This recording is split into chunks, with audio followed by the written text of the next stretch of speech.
If you're happy with the same old ways of dating, If you enjoy sucking at communication, and you have no desire to improve your romantic life, then our podcast might not be for you. but if you want some out-of-the-box ideas to deepen your current relationships, broaden your sexual horizons, develop a better understanding of yourself, or learn more about non-monogamy, Then you've come to the right place. I'm Jase, I'm Emily. and I'm Dedeker. and this is the Multiamory podcast.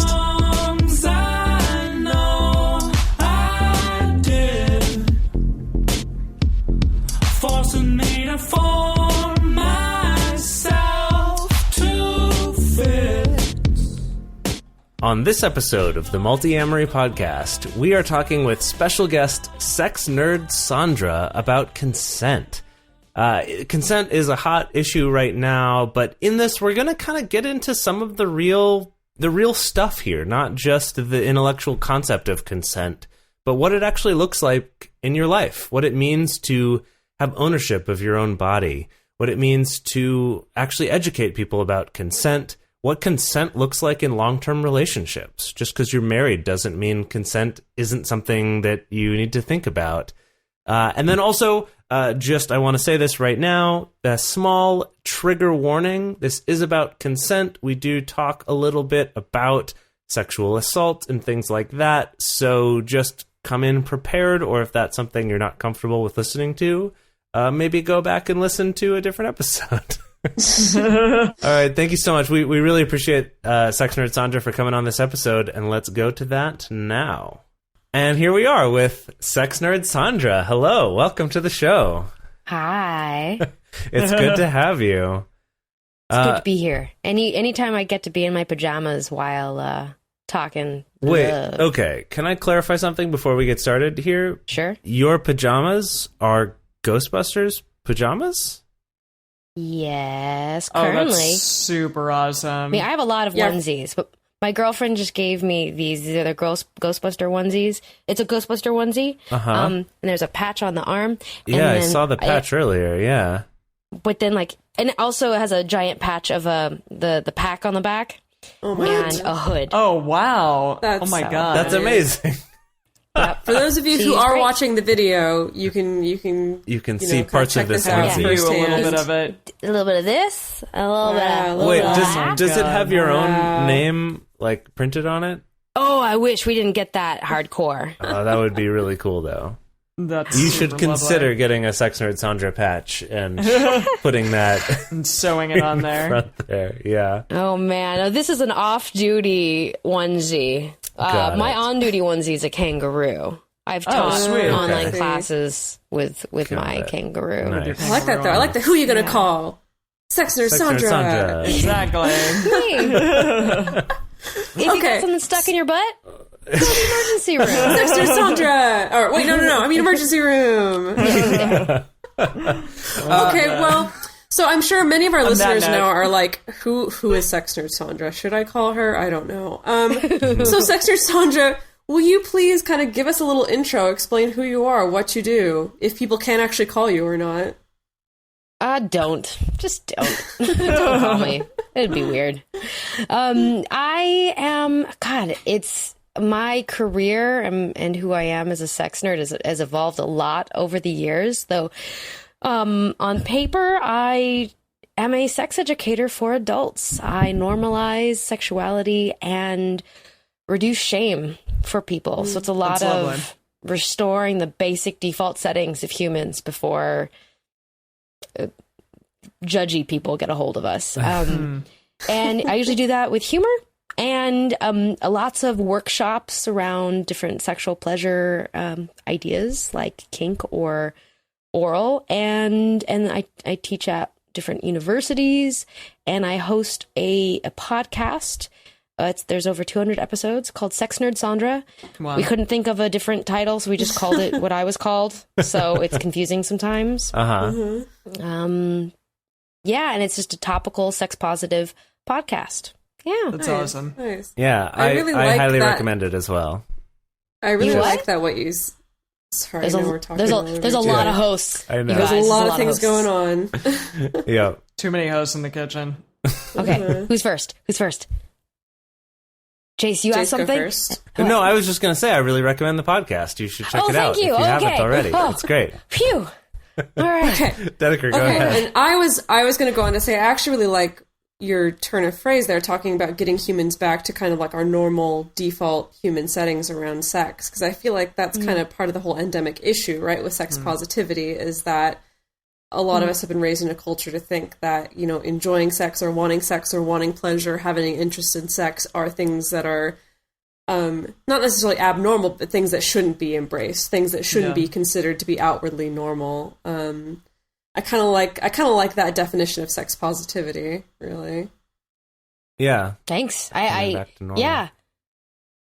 Yeah, when I think of it's an answer to sex negativity. Yeah. I mean, sex neutral would be nice, just society-wide.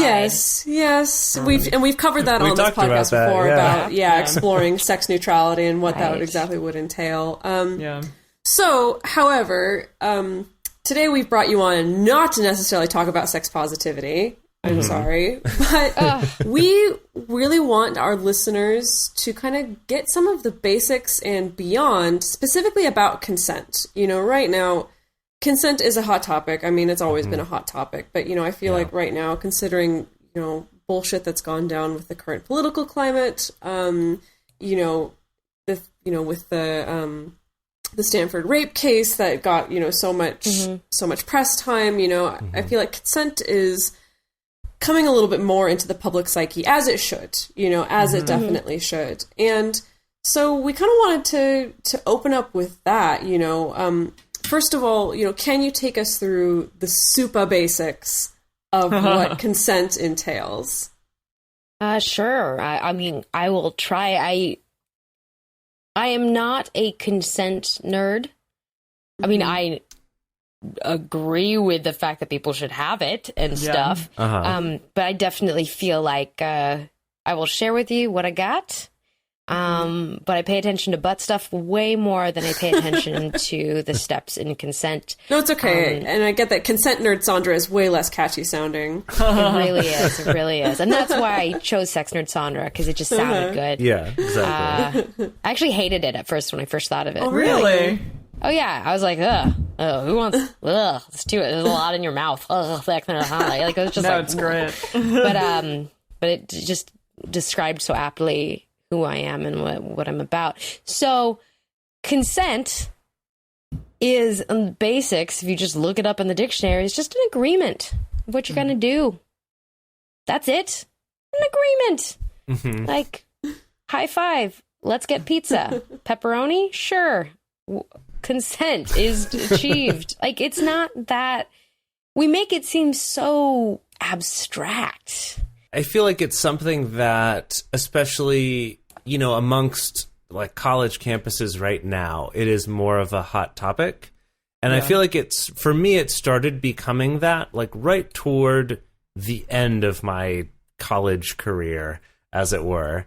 But that really before that, and this is a conversation we've had in our Facebook discussion group as well for Multiamory, is people asking like, hey, were any of you taught consent in like health class in school? And pretty much everyone universally is like, no, I'd never heard of it till 0%. college or till after college, right? That it is... No one ever talked about it at my college. Yeah. Right. No, me neither. Sure. Yeah. For me, it was something that came up just right kind of toward the end of college. And it's something that's been, I've become more aware of later, but it just wasn't talked about. It's something we're not taught about on either side, either getting it or knowing how to give it or not give it. So that's kind of why we wanted to cover those basics and why it's worth talking about. It's super worth talking about it. I think the way I translate the word consent in my mind, because especially on college campuses, we like to use big words like, your privilege, your male privilege, your patriarchy, and it's like, well, what is that? You know, so if you aren't understanding what that word means, you kind of just nod and go along with it, and you have no idea what people are talking about. I think of consent as body ownership. When it comes to sexy time, and it's almost like, now I've never owned land, but I do nerd out from time to time. I live in a very expensive city, Los Angeles, but it's, you don't just buy land and then own it. Like sometimes you can't even use the rain that lands on your land because that is still owned by the government, or somebody can walk through your land because they own land behind you. Like it's just so when I think of I own my body, I'm allowing someone to come on come on my body Nice. to join me on my land, but I may not be saying that they can do whatever they want there. I might just be inviting them over for pizza. I think the property term is like an easement. An easement, that right? They're allowed to use a certain section of your land, not necessarily all of it. Be like, for this date, we have a temporary easement Right. on my body and your body. It's not that complicated. Like you have the Brock Turner case where just the language around it, like he's basically found having sex with somebody who's unconscious behind a dumpster on the Stanford campus, and he's like wrestled away from her body by like two Swedish dudes or something, like just when they find him. And just the fact that that's not immediately like, oh, that person should go to jail forever. Because like, oh, well, she went to this party and oh, well, maybe she won. And it's like, ooh, that's crazy talk. But he's a swimmer. It's like, if he stole a wallet, would we be arguing about this? Exactly. So the fries, like I saw this Planned Parenthood posted this on Instagram and I loved it. And it's just a picture of French fries. I love French fries. I'm all about fried we food. all wanted French fries after really want French Jase was like, fries. so fries. I told you. Yes, What? fries. Yes, fries. Yes, I consent to fries. I consent to fries. I consent to fries. Yeah, exactly. And so if you think of the word fries, Fries, that helps you get through the basics of what consent means. F for freely given. Okay? Say it after me. Freely given. Freely given. Really good. Good. R, reversible at any time. Reversible. Reversible Reversal at any time. anytime. Good job. There's going to be a vet in here. I is for informed. You know what you're getting into. Informed. Informed. Yes. And then E is, believe me, I haven't gone over this because I didn't realize we're going to go over fries. E is, Jase, do you remember? Enthusiastic. Enthusiastic! Yay! Enthusiastic. And then S is specific. Dedeker guessed Specific. sexy when we were going over this earlier. Emily guessed sanguine. Oh, yeah. She's really into blood play, I guess. That was the first word that came to mind. I don't know why. I'm not going to yuck your yum. There it is. Do it. So going over it, it's F is for Freely given. Fries. Fries. R. Reversible. You can take it back at any time. I. Informed. Yes. Am I the only good student in this class, Dedeker, guys? Come on. E. Enthusiastic. Oh, gosh. We're failing already. My goodness. Emily, S. Sanguine. No. Specific. Specific. Yes. Yeah, it is. So when we look at this, things like feeling coerced, when you have a power dynamic in a relationship, like one person tends to pay for everything, or one person is employed by the other person, you have lots of reasons why someone might feel like they are coerced, like they have to say yes and they don't have the freedom to say no. Yeah. Consent doesn't even exist if you can't say no. If you think there will be violence, or you'll lose something, or you'll be in danger of something, those are all reasons for coercement. Emotional abuse, when those things are present, it is much more likely that you're not really having consent in a relationship. And consent doesn't even have to be about sex. It can be about how you talk to each other. It can be about how you spend your shared finances in your shared bank account. Sure. And then R, reversible. While some people, when they think of that, they think of 2 weeks later, someone might go, I didn't consent, I changed my mind. That is unlikely and very rare. And people who freak out about that sort of thing are worried about that thing, like, really need to I don't know. I have things to say because I posted this and people were like, nah, women are, nah. So God. that's a side note. But what it truly means, and this is essential, this is really essential, is that it's reversible. So if I say, yes, I would love for you to put your entire hand inside my vagina, if we're 3 fingers deep and I'm not feeling it anymore, I can be like, you know what? Let's put a pause on that and maybe shift to something else. Yeah. How about your vagina? You know, it's Yeah. Right. it's it's essential to be able to shift gears. Yeah. Because I've had non-consensual experiences. I've had coercive experiences. And that panic, I don't know if you've ever been in that situation where you said like, yeah, I'm down. And then 15 minutes later, you're like, I don't really feel it, but I don't want to hurt their feelings. I don't want to ruin the mood. I don't want to make them mad at me. And then you just kind of go along with it and your heart's not in it. And that's unenthusiastic, which is the E. And generally a maybe or a meh is a no. Right. So if you're really on the fence, hear yourself and say no. So I've also heard this put in terms of like that what you want to get is a hell yes. Not just a like, okay, but a hell yes, right? Yes. Yeah, An excited, enthusiastic yes.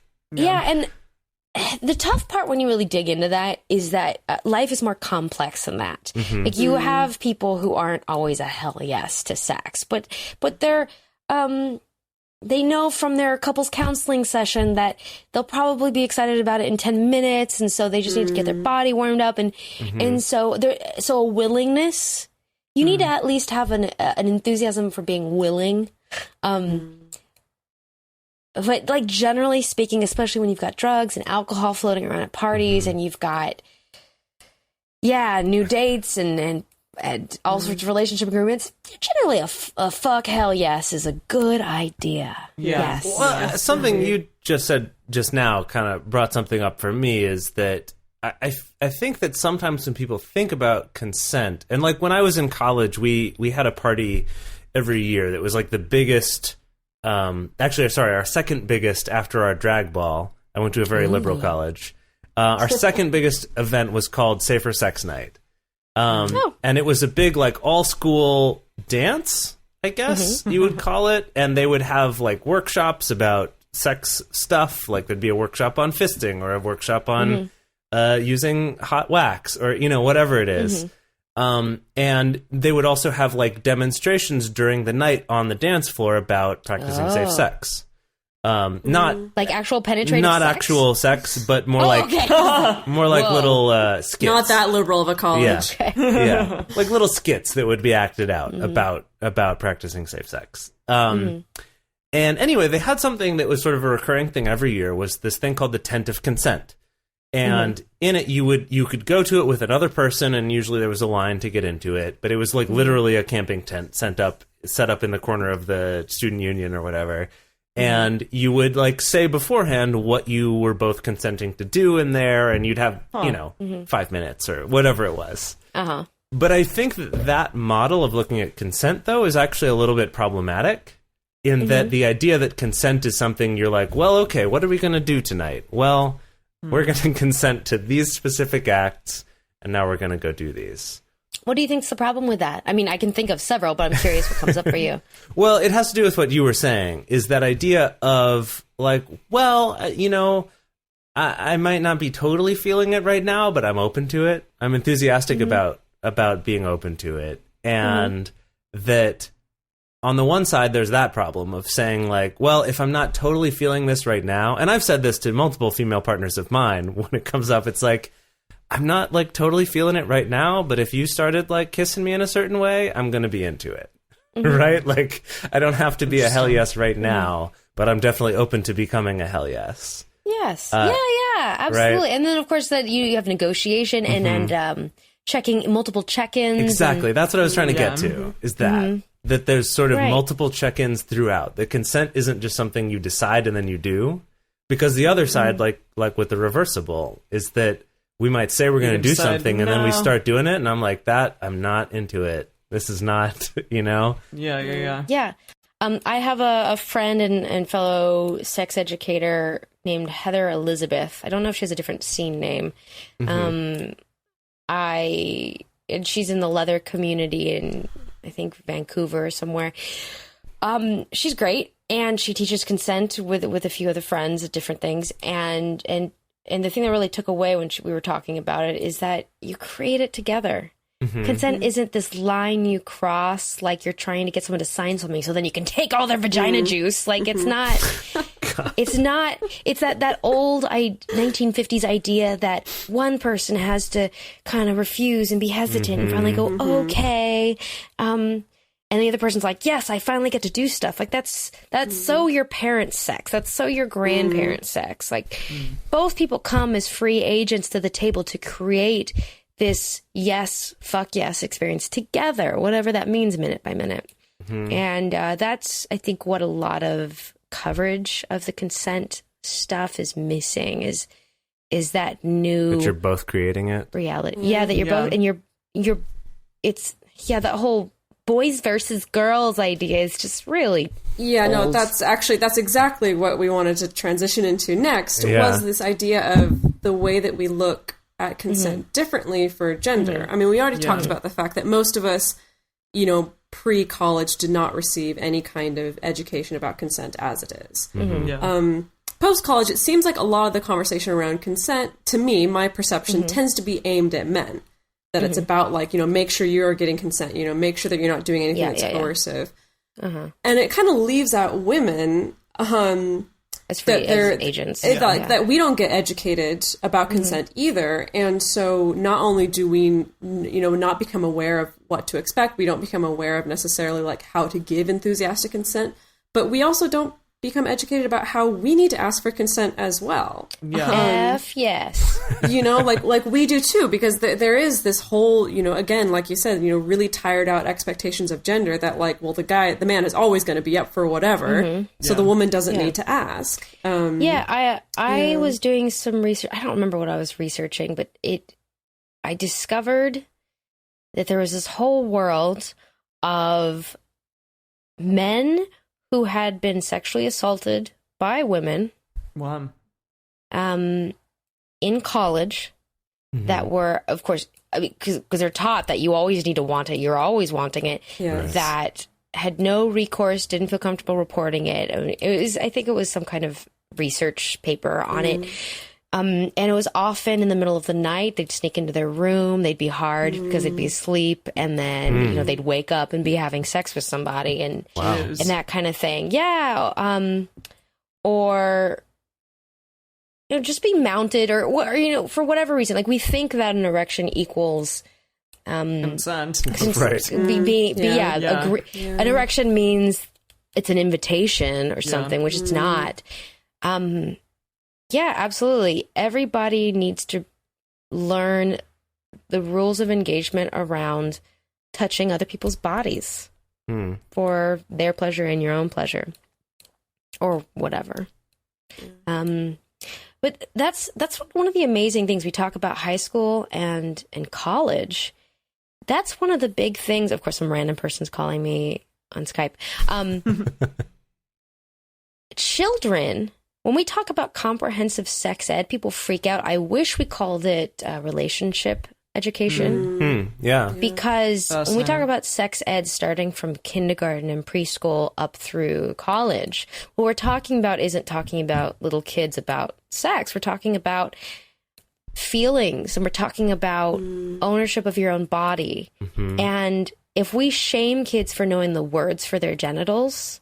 Sure. And if we shame them for feeling like they can say no if somebody wants to hug them, they're more likely to be victimized. They're more likely to be vulnerable to that sort of thing. So it's not just about men versus women and high schoolers and college kids. It's about keeping everybody in every age group safe and empowering them to recognize when they need to take care of themselves. That reminds me of a couple things that come from an exercise that the Sex Positive LA group does. And I know that you've done that, Sandra, before. And there's also, other chapters in Seattle and Portland and Salt Lake City and other places. But is it the cuddle party thing? No, this is specifically their consent thing that you did kind of a version of at the workshop last weekend where I saw you, was about practicing saying no. And one of the things that they talked about in that is that one of the reasons why this is so important is because of kind of what you were just saying, is that as children, we're taught that we're not allowed to say no. Right? It's like, go hug your Aunt Betty. And you're like, I don't want to. And it's like, just do it. Right? Go. Right, that you're not allowed to say no to physical contact if it's expected of you. And in that your case, body is not your own. Exactly, yeah. And then the second part of that I think comes out of it is something that, so you do this exercise where you get paired off with people, and maybe you'll rotate around and do this with multiple people. But one person will ask to do something with you, and you have to practice saying no. And you can say no, thank you. You can be polite about it. And when people do this exercise, a lot of people will not just say no, thank you, or no. They'll say sorry. They'll apologize for it. Or like, no, maybe later, or maybe another time, or like, I don't know. That it's this. That saying no is somehow you're the one hurting them, I guess. And I think that was something for me in doing that exercise was really powerful. Kind of realizing that and going, fuck, you're right. Like, we do feel so bad about saying no. Rather than kind of giving the no. And this is, maybe I'm getting a little bit too, woo-woo esoteric here. But, by giving a no in a confident way, knowing that it's not reflecting on them, makes it easier to receive as well. We've talked about that before, like if you tell someone something expecting a bad reaction, you're more likely to get it because they're sensing how you're giving it. That there is something, I think, really powerful to practicing that. I don't think it's something you can just click a switch and do that, but that's why I think those sorts of exercises about saying no, or saying, no, I'd rather not do that, but what about this instead, is really useful. Yeah. To just get used to it. What was I going to say? Yeah, people say sorry, people say maybe later. Yeah. Like, to be able to just close it right then and there is challenging. I still have challenges with that. For sure. It's difficult. I don't know if they give you or if they go deeper in the next exercise, or they give you the ability to say, to show appreciation that you said no. Yeah. Well, and that's something that really, what for me was actually the biggest part of it, doing that exercise, was that when you receive the no, you saying, thank you for taking care of yourself. Interesting. And I actually used this on a first date. Wow. When I think I told this story on the podcast before, actually, but not quite in this context, but where I asked if I could kiss her at the end of the date, and she's like, it's not a total no, but like, I'd really rather not right now. I'm just not quite feeling it. And I kind of had that pause of like, thank you for taking care of yourself. I actually said those words from that exercise. And she told me later that was huge for her, that was awesome. That it's great. It's so essential for trust building. Yeah. How are you gonna believe their yes if they can't say no? Right. Yeah, that's a great way to put it. That makes sense. Sense. But let me just kind of pick that up and run with it a little bit, Jase, because I feel like so many places in our pop culture, specifically when it comes to like getting consent about things that are not necessarily sexual, like kissing, for instance. I mean, kissing can be sexual, of course, but we don't necessarily count it as like this is a sexual act, So many times that people have told me, or have told my male partners, or have told my male friends, like it's so unromantic to ask if you can kiss me. Like, why don't you just do it? And so it's interesting, like, we have kind of this internalized sense of, I don't know quite how to phrase it, kind of like, I don't know, it's like our standards for when we need to get consent are different. Totally. Yeah. Totally. And that kind of leads me a little bit into something that's a little bit related to that, because I wanted to bring up talking about, normally we talk about consent when it's kind kind of a new experience, like a new partner, first date or the first time you're having sex, or maybe you're at a play party with a new, play partner.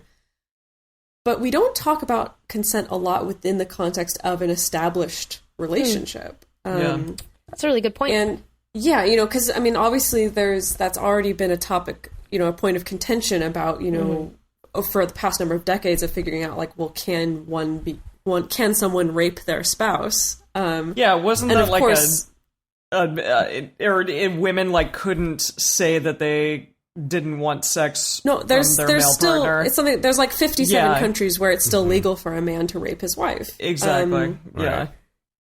And so I'm just kind of curious about, like, how do we kind of open up the discussion about consent to include not just like, getting consent for the first time and then we're ready, but getting, continuing to check for consent even throughout a relationship. Yeah.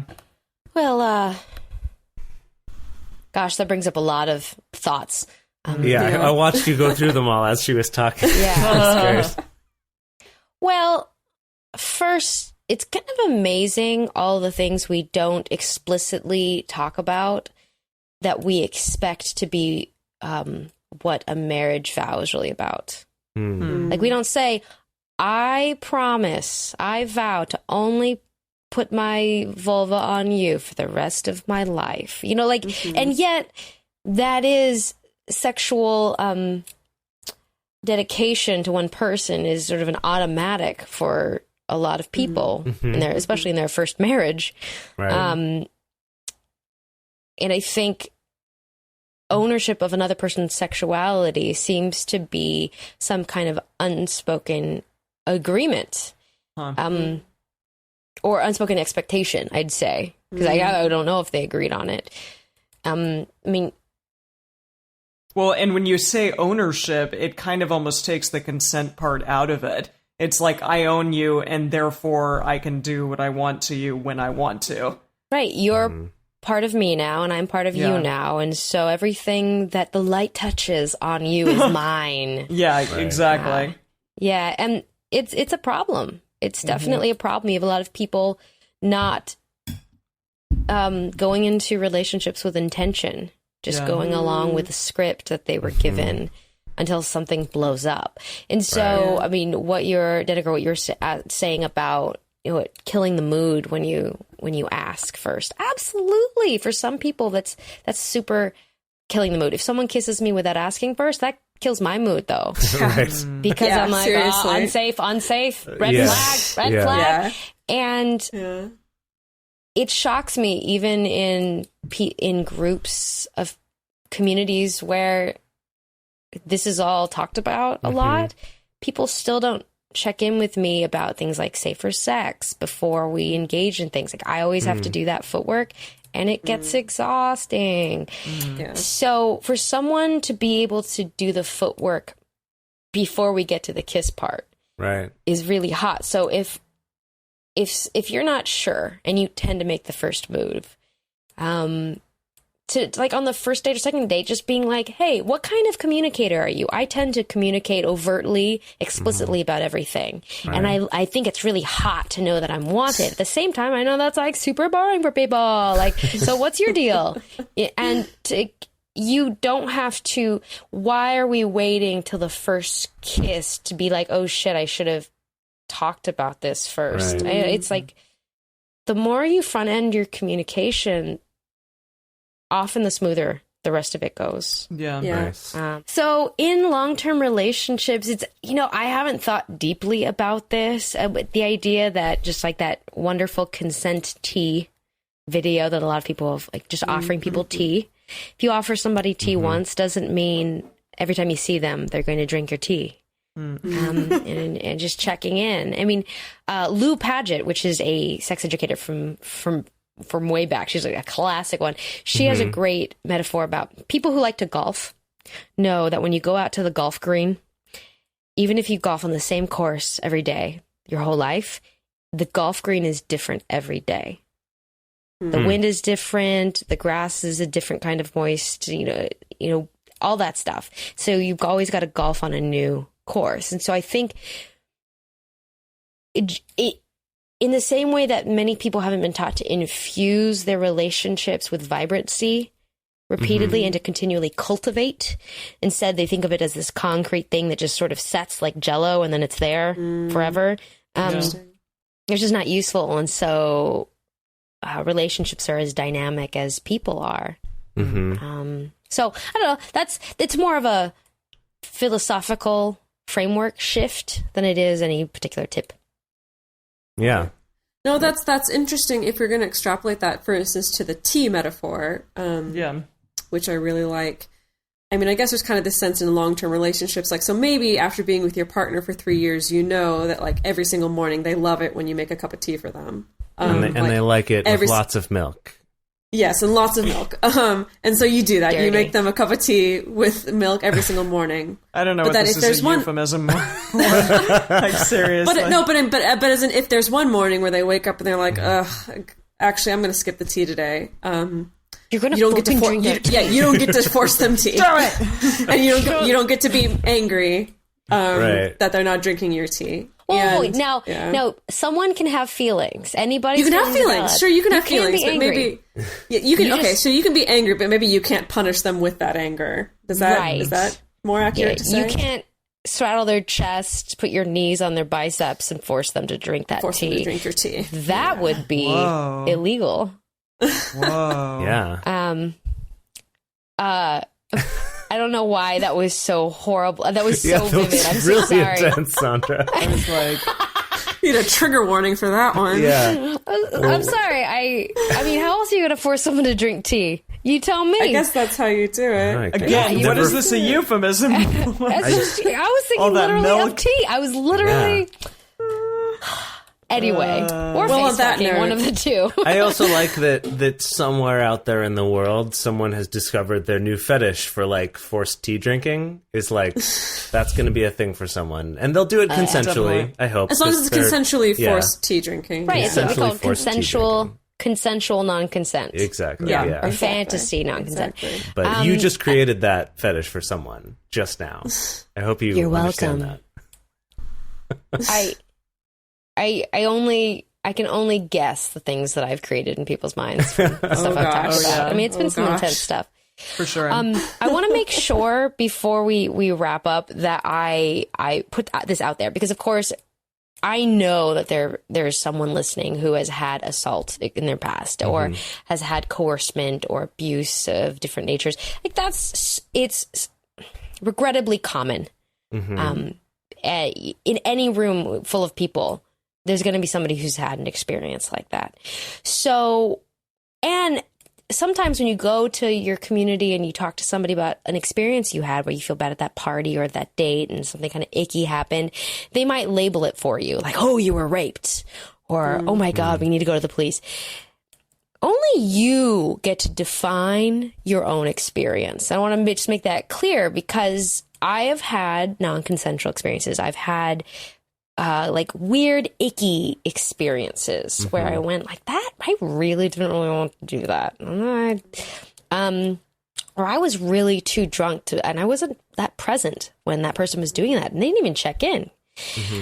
I just want to make sure people know that doesn't automatically mean you were raped. That doesn't. Now, if you feel like you were violated, that is valid. At the same time, if you feel okay and you kind of need to just work out the weirdness and maybe, like just like polyamory, we make mistakes. And the importance is when people are like, oh my God, I am so sorry. How can we make this better? What can I do for you? You need space. I'm not going to do that again. I'll check in. Like, so when someone wants to make amends, that is a different person than the person who goes, well, screw you. Like, you clearly wanted it. And, that's more predatory behavior and a huge red flag. And all those things, people, there's plenty of resources, wonderful resources out there. Scarletine is a fantastic resource. Consent Coalition, I think, is a nonprofit that teaches a lot about this. Nice. Sweet. So I just wanted to make sure that was a thing, because too many people try and label other people's experiences. Lovely. Yeah. No, I think that's actually freaking fantastic. Yeah. Because that is something that we, I think since this topic currently and in the past has been so emotionally charged, that I think because of that, it can be very easy for people to immediately hop straight to that like, oh, you were raped, like, oh, you were assaulted, you need to do something about this. Oh, this person is a monster. This person is a predator. And we don't always kind of take that second step of giving the person who experienced it permission to define, what it is that happened and permission to kind of react to that. So no, that's incredibly valuable. Yeah. No. And for the record, I have myself not checked in with consent, and I have violated other people's consent. And so no one is above this thing. Like, we all are in it together. But it's about what we do with it after we find out what we've done. Yeah. And men can absolutely be violated as well. Yes. Yeah. For sure. So I mean, yeah, I can vouch for that. Like, absolutely. Like, I've been on both sides of that. Like you've said that you have, Sandra. That, and definitely those experiences where I've wrestled with that idea of like looking back many years later and being like, oh God, would that qualify as like that I was sexually assaulted or something? But then having that kind of same question of, what was my experience of it though? Like, is it that far, or is it just like, I kind of learned from that how to set better boundaries for myself. But even more recently, like especially at play parties, like we talked about, there's sort of this assumption that men will always want to do anything that a woman wants to do. And that is something that comes up sometimes, and you kind of have to, as a guy, if you don't want to do that, kind of politely be like, hey, that's cool, but like I appreciate the compliment, but no, thank you. And it's tough because guys have that thing where, because women's egos, if this is a man-woman thing, women's egos are really fragile because we're told that everybody wants us, and or that our job is to push people away more. Right. Not that it's really true, but it's there. I know plenty of guys who didn't feel comfortable saying no because they knew it would hurt the other person's feelings. So they were taking care of somebody else instead of taking care of themselves first. Yeah. And that's that's not helpful for humans generally. Oh, snap. And it's also, ultimately, it's not helpful on the other side either. Because if you find out later that person did something just because they felt like you needed it, not because they wanted to, that feels shitty for you too, right? Like, no one wins. I want people super happy on being all up on my goods. Exactly. I don't want anybody on the fence. So, yeah. Resounding fuck yes. So, we could seriously talk about this forever. I know. This, and thank you so much, Sex Nerd Sandra, for talking so much about this. You're welcome. Last question is the question that we ask all of our Multiamory guests, which is, if you're going to pick the one golden jewel piece of advice that you could give to people, specifically to our listeners who are people who are interested in non-monogamy or who are interested in being in non-monogamous relationships, what would your one piece of advice be? Get a therapist. Seriously? Really? Yeah. Go on about that. That's great. If you have healthcare access and you can afford it, it's really affordable in some places. If you get a trainee, somebody fresh off the boat they all need to start with somebody. I just had to seek out couples counseling, sort of in an emergency agreement breach. And she was an intern, and I was like, what are the chances she knows about poly? And it turned out she had 3 different couples that she was working with that were poly. Oh, wow. Awesome. Yeah, there's, because you're going to get triggered. You're going to make mistakes. And you can't rely on your friends to give you unbiased, trained attention to your feelings. Get a therapist, because you're going to need it. And delving into poly, whether you stay there or not, it's fucking cool because you get to work out a lot of your shit. Yeah. It's true. Interesting. Yeah. Awesome. Thank you so much, Sandra. Thank you. Before we go, can you tell our listeners where they can find more of you? Ooh, I am most often present on the Facebook and the Twitter and the Instagram as Sex Nerd Sandra. I'm also at sexnerdsandra.com and on iTunes and all over the place. Where you get podcasts, you will most likely find 200 episodes of my show that you can listen to. Topical stuff about sex, clown sex, butt sex, emotional sex. I don't know. Sex stuff. Uh-huh. Nice. So yeah. Thanks so much for having me. Awesome. Thank you. Thank you so Thank much, you for being Sandra. here. We really appreciate it. And if you guys have any questions for us that you want us to relay to Sandra, or that you feel like we missed, or you wanted us to bring up in a future episode, let us know. You can email us at info@multiamory.com, or you can find us at multiamory.com, or on the Facebooks and the Twitters and the Instagrams and all of those places. Just search for us there and you'll find us. And thank you so much. And if you want to join our discussion groups, you can support us on Patreon at patreon.com/multiamory. Thank you so much. We will see you next week. See you next week. Bye-bye. Bye.